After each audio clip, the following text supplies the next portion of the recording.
کہو کہ لوگوں آؤ میں تمہیں وہ چیزیں پڑھ کر سناؤں جو تمہارے پروردگار نے تم پر حرام کر دی ہیں۔ ان کی نسبت اس نے اس طرح ارشاد فرمایا ہے کہ کسی چیز کو اللہ کا شریک نہ بنانا اور ماں باپ سے بدسلوکی نہ کرنا بلکہ حسن سلوک کرتے رہنا اور ناداری کے اندیشے سے اپنی اولاد کو قتل نہ کرنا، کیونکہ تم کو اور ان کو ہم ہی رزق دیتے ہیں، اور بے حیائی کے کام ظاہر ہو یا پوشیدہ ان کے پاس نہ پھٹکنا،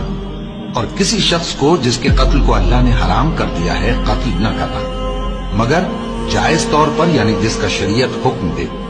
ان باتوں کی وہ تمہیں تاکید کرتا ہے تاکہ تم سمجھو، اور یتیم کے مال کے پاس بھی نہ جانا مگر ایسے طریق سے کہ بہت ہی پسندیدہ ہو، یہاں تک کہ وہ جوانی کو پہنچ جائے، اور ناپ اور تول انصاف کے ساتھ پوری پوری کیا کرو۔ ہم کسی کو ذمہ دار نہیں بناتے مگر اس کی طاقت کے مطابق، اور جب کسی کی نسبت کوئی بات کہو تو انصاف سے کہو،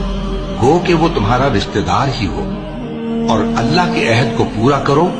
ان باتوں کا اللہ تمہیں حکم دیتا ہے تاکہ تم نصیحت قبول کرو، اور یہ کہ میرا سیدھا رستہ یہی ہے تو تم اسی پر چلنا، اور دوسرے رستوں پر نہ چلنا کہ ان پر چل کر اللہ کے راستے سے الگ ہو جاؤ گے۔ ان باتوں کا اللہ تمہیں حکم دیتا ہے تاکہ تم پرہیزگار بنو۔